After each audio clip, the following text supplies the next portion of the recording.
Un adolescent de 17 ans poignardé. Une autre femme assassinée. Il est visé par des allégations d'inconduite sexuelle. Les formations politiques s'arrachent le vote des familles. Comment faire fructifier votre argent sans risque? Savoir et comprendre les plus récentes nouvelles qui nous touchent. Tout savoir en 24 minutes. En manchette, dans cet épisode, bientôt plus de cellulaires en classe. Ouf, ça va encore mal pour le REM et une île privée pour des employés. En 24 minutes. Savoir en 24 minutes. Bonjour à tous, bienvenue au Tout savoir en 24 minutes. Bonjour Jean-François. Bonjour Charlotte. Fini les cellulaires en classe. Beaucoup de parents et d'enseignants avaient des préoccupations quant à l'impact négatif des téléphones sur l'attention et la performance scolaire des élèves. Eh bien, le ministre Bernard Drinville va mettre un terme à l'utilisation des téléphones cellulaires en classe selon des sources rapportées par le Journal de Montréal. Une directive va bientôt être transmise au réseau scolaire. Ce qu'on sait pour l'instant est que, l'utilisation des appareils mobiles à des fins pédagogiques sera autorisée. Les établissements scolaires vont décider de la manière dont les téléphones seront interdits. Est-ce que les élèves vont devoir les laisser dans leur casier, à la maison? Ça va être à eux de décider. Les écoles privées ne seront pas soumises à cette directive selon la loi sur l'instruction publique. L'objectif de cette mesure est de favoriser la concentration des élèves sur le contenu enseigné en classe plutôt que sur leur téléphone, parce qu'on le sait, il y a beaucoup de jeunes qui passent leur temps là-dessus, sur les réseaux sociaux, et s'écrivent entre eux. Et avertissement, il se peut que la directive ne soit pas mise en place avant la rentrée scolaire, parce qu'on sait que ça arrive assez vite, mais les écoles devraient être informées de la décision dans les semaines à venir. Ben, j'ai parlé avec M. Drinville tout à l'heure et ça sera assurément pas mis en place avant la rentrée scolaire. Il faut que ça soit approuvé. Bref, ça va prendre un certain temps. Par contre, ce qu'il me disait, c'est qu'il n'y a rien qui empêche les écoles de le faire. Les écoles de le soumettre et de décider d'interdire les téléphones cellulaires. De toute façon, ça va venir. Et je pense que dans la majorité des cas, la majorité des parents, les professeurs vont être d'accord avec ça, c'est sûr et certain. J'espère aussi qu'ils vont donner l'exemple. Ben oui. Pas un professeur qui a son cellulaire sur le coin du bureau. Là. Si on demande aux jeunes de ne pas l'avoir, il faut que ça y aille dans les deux sens. Mais je pense que les parents vont être entièrement d'accord avec cette directive-là.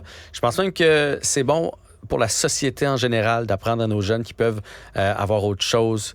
Ils ne sont pas obligés de l'avoir dans leurs mains, leur téléphone. Puis là, je le dis souvent à mes enfants, moi, là, je vais lâcher votre téléphone. Des fois, j'ai l'impression qu'il est rendu graffé dans le fond de leur paume de main. Fait que tout ça est positif. Puis je trouve ça positif aussi pour le savoir-vivre. Tu sais, je veux dire, tu le sais, là, maintenant, tu travailles ici à Cube. Lorsqu'on a une discussion ensemble, lorsque ton boss te parle, lorsque les jeunes vont devoir apprendre. Tu regardes dans les yeux et non sur ton téléphone oui, cellulaire. tu peux pas parler. Quand ton patron vient de donner ton ordre du jour, aujourd'hui, tu as ça à exécuter. Tu peux pas être sur ton cellulaire, faire ça marche pas. Non. C'est pas comme ça que ça marche. Avec tes amis, avec ta blonde, ton chum, à un moment donné, il faut, tu sais, il y a des conversations. Pour moi, au resto, tu sais, moi, des fois, je l'ai sur le coin parce que j'ai des enfants, juste au cas qu'ils m'appellent. Mais je vais pas regarder, j'ai une notification Facebook, là. Tu sais, à un moment donné, il faut aller ailleurs. Fait que je trouve toute cette démarche-là positive, parce qu'il va falloir pas mettre des règles sur le téléphone, là, dans le sens des lois, mais des espèces de règles, de codes de vie, de savoir-vivre. Tu sais, à un moment donné, cellulaire, je trouve qu'on exagère drôlement avec ça. Puis à l'école, on est là pour apprendre, on est là pour écouter le professeur. C'est une chance qu'on a d'avoir un système comme celui-là, même si on a l'impression qu'il prend l'eau. Là, tu sais. On est chanceux, là, on est éduqué, on apprend plein de choses à l'école, puis c'est dans le but d'avoir un métier plus tard, puis c'est ça qu'il faut inculquer à nos jeunes. J'amenais le point au ministre Drinville de penser aux montres intelligentes, parce que tu peux mettre ça dans un panier ou le laisser dans ta case, mais avoir... Tu reçois encore des notifications. Oui, exactement. Puis là, j'ai quasiment un message à passer aux parents aussi de dire, tu sais, si votre enfant dit, le professeur, là, il m'interdit d'avoir mon cellulaire, mais je vais avoir ma montre intelligente. Mais là, il ne faut pas faire, bonne idée. Non. non, là. C'est toi le parent, c'est toi l'adulte, là. Fait qu'il faut faire non. T'es en classe pour étudier. Tu sais, en classe, c'est des périodes de 50 minutes, 1 heure, 4 fois par jour, là. C'est pas la fin du monde. Tout le monde va survivre à quelques heures sans son téléphone dans une journée. Alors moi, je trouve que c'est une excellente nouvelle de la part du ministre Drinville. En parlant de Bernard Drinville, il a également annoncé aujourd'hui en conférence de presse qu'il manque toujours, et là, soyez bien assis, pas 5 000, mais mais plus de 8500 enseignants. Il s'agit d'un record et c'est assez inquiétant, là. Le ministre de l'Éducation dit avoir du mal à garantir un adulte dans chaque classe pour la rentrée scolaire. Il a fait appel aux professeurs retraités, aux citoyens détenteurs de diplômes universitaires pour rejoindre le réseau scolaire. Et malgré l'augmentation de salaire, des bourses d'études pour encourager la profession, il y a toujours un manque de personnel. On se rappelle qu'en raison de la situation actuelle, le gouvernement a déjà repoussé l'objectif de créer des classes de maternelle 4 ans. Mais il y a encore des chances que l'échéancier soit encore révisé. Le premier ministre François Legault a été honnête. Il a admis avoir sous-estimé la situation. Il se demande aussi si un baccalauréat en enseignement moins long pourrait être envisagé là, pour faire face à la pénurie. Et là, ça, pour vrai, c'est vraiment... c'est une belle phrase que j'ai faite là. Mais c'est inquiétant, c'est triste de voir qu'on en est rendu là. J'en ai parlé tantôt avec le ministre Drainville. Il n'a pas voulu aller dans... Comment ça se fait qu'on se rend compte de ça là? Tu sais, moi, des fois, j'en reviens pas que...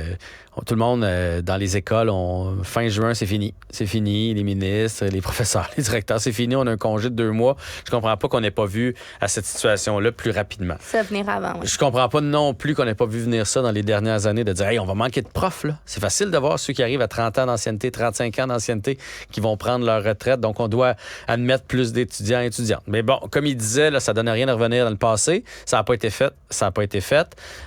J'ai bien aimé qui me rassure sur le fait qu'on va prioriser des professeurs à la retraite qui veulent revenir. Ils ne demandent pas du temps plein. Si on peut donner une journée, si on peut donner 2 journées dans une semaine, ça serait parfait. Si vous pouvez faire du temps plein, c'est encore mieux. Il y a même des incitatifs financiers.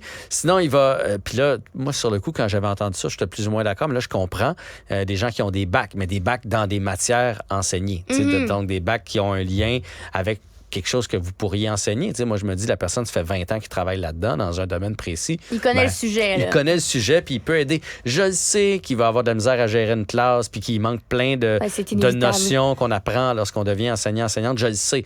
Mais là, le Titanic coule. Là. Fait qu'il faut trouver une solution. Tu sais, fait qu'au bien, on fait comme, ben non, moi, je veux pas ces gens-là qui ont des bacs, puis on laisse couler le bateau, ou on essaie une situation temporaire, là, puis pas idéale. Là. Je suis tout d'accord avec ça, mais c'est quand même rassurant. J'espère qu'on va pas assister à des événements malheureux. J'en jasais avec Alexandre Moranville-Ouellette tantôt, un professeur qui va mal s'exprimer sur un sujet délicat. Je donnais l'exemple en histoire, lorsqu'on parle des Algonquins, puis des Iroquois, des Iroquoiens, même qu'on dit maintenant. En tout cas, bref... tout ça, c'est des sujets sensibles. Mais tu peux pas laisser ça dans les mains de n'importe qui. Là. On veut pas que les enfants apprennent tout croche. J'espère qu'il n'y a pas quelqu'un, je veux pas parler de secte, là, mais de malveillant qui va aller là puis qui va commencer à répandre ses croyances à lui. Là. Quelqu'un qui ne croit pas au vaccin, par exemple. Fait qu'il va falloir être vigilant là-dessus. Il y a une façon de faire de l'autorité. Moi, je ne suis pas quelqu'un qui prône prendre ton enfant puis serrer le dessous de bras puis dire là dans ta chambre. Mais ça se fait encore dans les maisons. Mais ça se fait pas dans une école. Là. Hein? Fait que ça se fait pas plus dans les maisons, mais personne ne va aller vous avertir. Mais dans une école, tu peux pas. Fait que tu comprends tous les enjeux qu'il y a, puis j'espère qu'il n'y aura pas ce genre de débordement-là auquel on va assister. Puis j'espère surtout qu'on va trouver des solutions rapidement. Fait que si vous êtes un professeur qui trouvait que présentement le coût de la vie coûte cher, qu'il y a de l'inflation partout, que vous n'avez pas la retraite que vous pensiez avoir parce que ça coûte plus cher voyager, ça coûte plus cher son panier d'épicerie, son hypothèque coûte plus cher, etc., etc. Ben, si ça vous tente de faire une petite année ou 2 supplémentaires dans les écoles, je pense que ce serait bienvenu. Savoir et comprendre. Tout savoir en 24 minutes. L'automne approche et le ministère de la Santé du Québec recommande une dose de rappel principalement pour les personnes vulnérables face à la COVID-19. C'est une décision qui découle du comité d'immunisation du Québec et du directeur national de la santé publique, Luc Boileau, qui sont les personnes considérées vulnérables. Voici une petite liste. Donc, les résidents d'un CHSLD ou d'une résidence privée pour aînés, ou même si vous habitez dans un milieu avec d'autres personnes, là, avec un niveau élevé de personnes âgées, vous êtes considérés comme étant vulnérables. Les 60 ans et plus, les personnes immunodéprimées, dialysées ou vivant avec une maladie chronique, les personnes enceintes, les travailleurs et travailleurs de la santé. Bref, allez vous faire vacciner si jamais vous faites partie de ces personnes-là. J'en profite également pour mentionner qu'une nouvelle avancée est attendue en octobre. Il s'agit d'un vaccin adapté au nouveau variant de la COVID-19 qui est en attente d'approbation par Santé Canada. Une fois approuvée, une campagne de vaccination sera lancée au Québec. Les centres de vaccination, les pharmacies communautaires ainsi que les lieux de dépistage seront les points d'accès pour la vaccination. Immunosupprimé, évidemment, et non pas immunodéprimé. Ça, c'est le correcteur de mon ordinateur. Oui. Une fois que tu l'écris une fois, après ça, il corrige automatique. Ça, je pense que ça va faire partie des vaccins, comme le vaccin de la grippe qui revient à chaque année pour les gens les plus vulnérables. On va les proposer. Il va falloir s'habituer à vivre avec ça. Après ça, les gens qui sont moins à risque, ça sera à vous de voir si vous avez envie d'avoir ce vaccin-là ou pas. Moi, je vais être dur à convaincre, puis je suis pas anti-vax. C'est juste, j'ai eu 3 fois la COVID, 3 fois des vaccins. Fait que j'ai l'impression qu'en 3 ans, mon corps a eu 6 fois le virus. Ben, c'est ça qui est ça. Il est protégé, là. Oui, c'est ça. Mais les gens de 60 ans et plus, les gens qui travaillent dans les hôpitaux, tout ça, là, je comprends l'importance d'aller se faire vacciner. Tout savoir en 24 minutes. La ministre des Transports, Geneviève Guilbeault, n'est pas contente. Depuis la mise en service du REM, plusieurs lacunes ont été découvertes. Donc, des problèmes d'affichage, de communication de l'information, de grille tarifaire, d'achat de titres, de correspondance. Il y a même un usager, un étudiant universitaire, qui a pris lui-même l'initiative de créer des autocollants de signalisation pour le REM. On dit qu'il a eu besoin de quelques heures et de 50 $ pour le faire.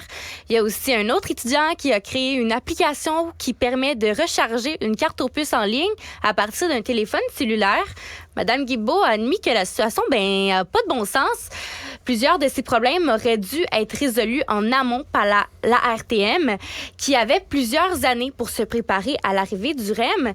L'une des raisons qui peut expliquer les retards sont les normes gouvernementales auxquelles la RTM est assujettie. La ministre Guilbeault appelle à une amélioration rapide pour que le REM, qui, on le rappelle, est un projet de plusieurs milliards de dollars, fonctionne de manière optimale. Ouais. Elle doit être maline quand elle n'est pas contente, Madame Guilbeault, parce qu'elle a du torque.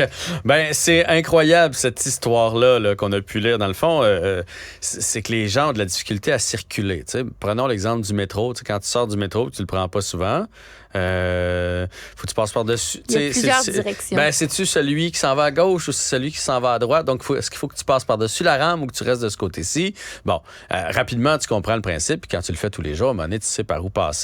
Mais le REM, c'est un peu la même chose. Là. Quand tu débarques pour un transfert ou quand tu débarques pour aller prendre ton REM, pour être certain de t'en aller dans la bonne direction, il manquait d'affichage. Fait que ce jeune-là a réussi, avec des collants, là, à aller à poser comme des indications pour savoir dans quelle direction vous dirigez.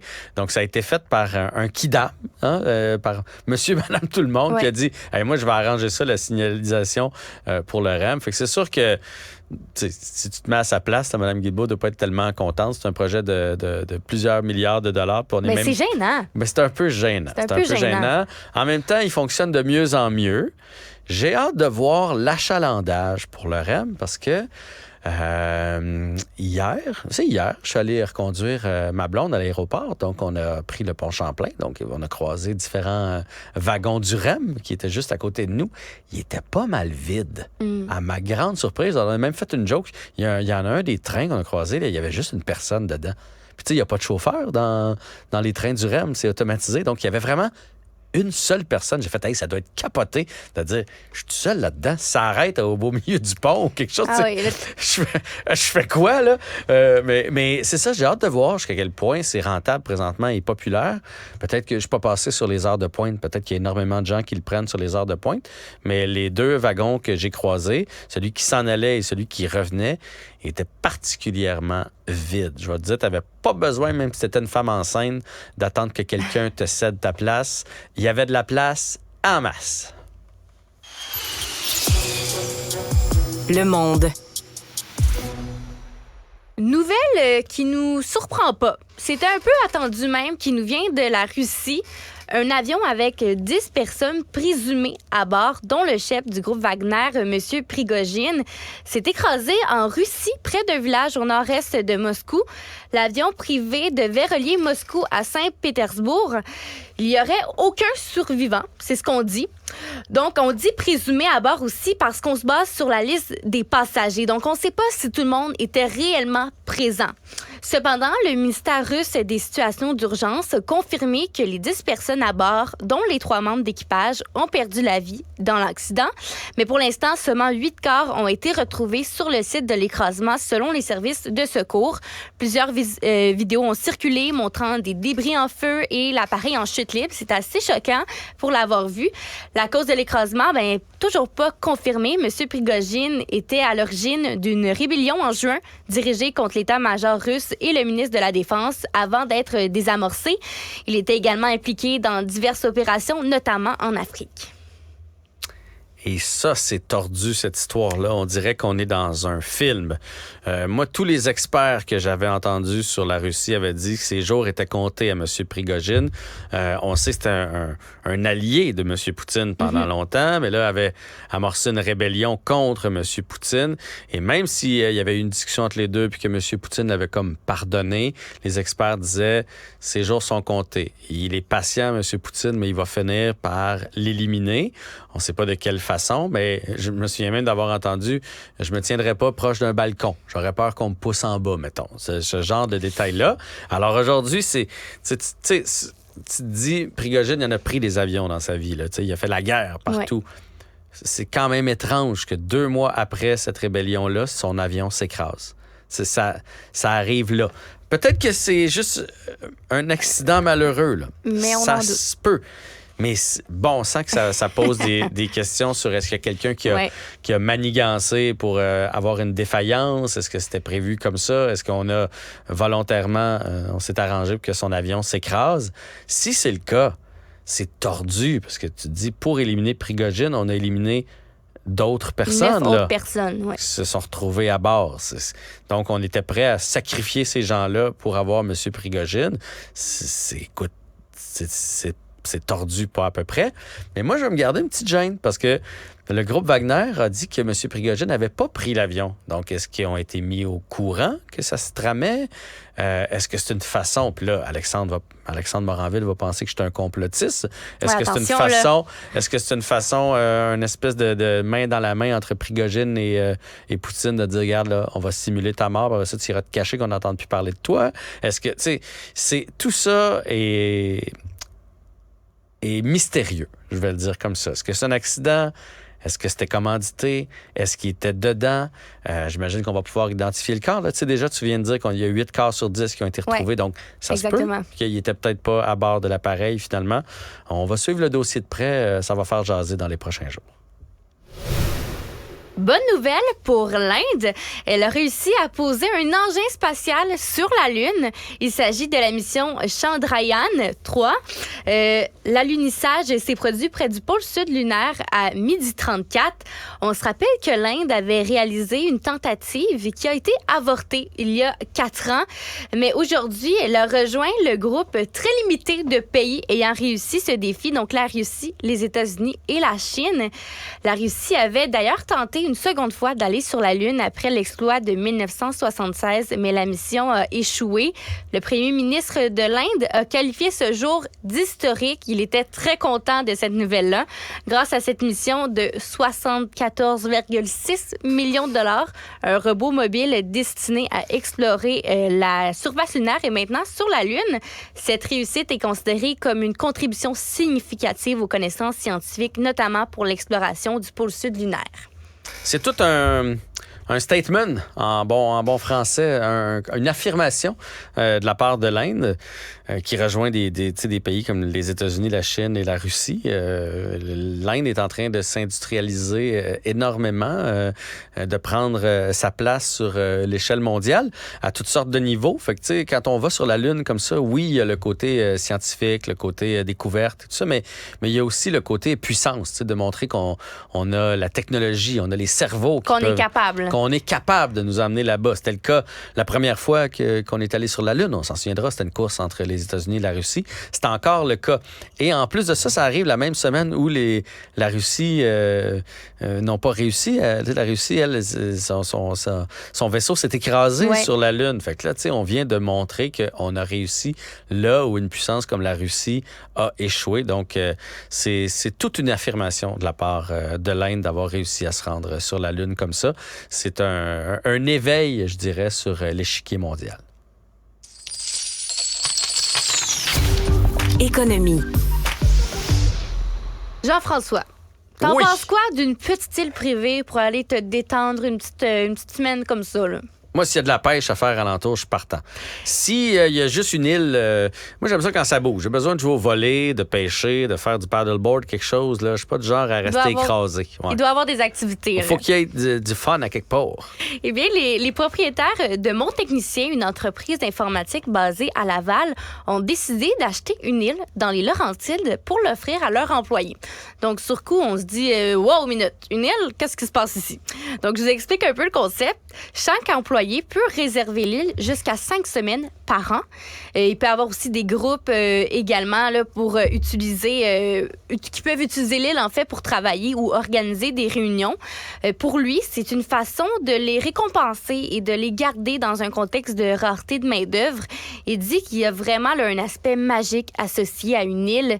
Elle peut accueillir jusqu'à 8 personnes et elle est accessible en pédalo, en canot, en ski de fond ou en raquette. Toi qui disais qu'il doit y avoir des activités, là, il y en a en masse là-bas. Il dit qu'il n'y aura pas d'écran géant non plus parce que c'est vraiment un endroit pour déconnecter. Il va y avoir des panneaux solaires, un poêle de bois, c'est un vrai de vrai chalet et c'est pas la première entreprise canadienne qui va offrir un chalet à ses employés. On parle ici de la tendance chalet-entreprise qui pourrait très bien là, se développer prochainement. J'adore. Pour vrai, j'adore. Je trouve que c'est une belle façon de retenir ses employés, de leur offrir un plus-value, en autant que tous les employés y aient accès. Faut pas que ça soit réservé à une certaine couche. Si tout le monde peut y aller, pourquoi pas? On sait à quel point, en plus de ça, les vacances, ça coûte cher. Fait que imagine, tu prends tes vacances et tu vas au chalet de la compagnie. Je trouve ça très bien. Peut-être qu'à un moment donné, il y a 2 employés qui vont décider de partir avec leur famille en même temps. Donc, ça peut créer des liens. Ça montre qu'ils sont proches aussi. Tu sais, un vrai chalet pour déconnecter. Donc, le boss va pas leur envoyer des textos pendant qu'ils sont là-bas, des courriels, tout ça. Je trouve ça parfait. J'espère que Cube va nous acheter un chalet privé pour qu'on puisse aller en vacances dans les prochaines semaines. Non? Oui. T'aimes pas l'idée? J'adore l'idée, s'il vous plaît. Ouais. On en veut une île. Et on va maintenant parler du portefeuille, celui qu'on traîne là, en sortant de la maison avec toutes nos cartes. On apprend dans un récent sondage d'Interact que près de 78% des adultes de la génération Z, donc des personnes âgées de moins de 25 ans au Canada, n'utilisent plus le portefeuille, mais bien leur téléphone intelligent pour effectuer des paiements. Donc, en comparaison, seulement 42% des adultes de la génération Y utilisent également leur téléphone. Et étonnamment, les aînés sont intéressés à apprendre cette nouvelle méthode-là de paiement puisque 52% des jeunes affirment avoir montré à leurs grands-parents comment utiliser les paiements par téléphone. Donc, de manière générale, c'est 63 personnes des 1502 Canadiens interrogés pour le sondage en juin dernier qui quittent la maison sans leur portefeuille physique. Mais malgré cette tendance-là, le chef des activités commerciales chez Interact affirme que les paiements par carte de débit restent quand même là, privilégiés. Oui. Mais emmenez quand même vos cartes. Hein. Moi, je le dis souvent aux enfants, permis de conduire, carte d'assurance maladie, il faut traîner ça. Tu vois, moi, je suis pas rendu là. Je l'ai, là, mais j'ai toujours une crainte de partir sans mes autres cartes, juste en me fiant sur mon téléphone. Tu sais, je me dis...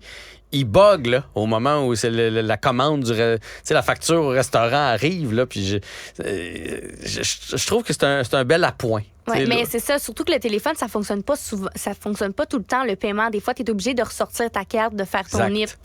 Fait que si t'as pas ta carte, mais là... L'autre jour, je suis allé à l'épicerie, j'avais oublié mon portefeuille à la maison. Ça arrive, là, tu fais « Ah, j'ai ma carte dans mon téléphone. » Ça, je trouve ça parfait. Mais de me fier seulement à ça... je prendrais pas la chance. Je dois être rendu trop vieux. Voilà. Exagère pas quand même. Merci beaucoup, Charlotte. C'était Tout savoir en 24 minutes. Tout savoir en 24 minutes.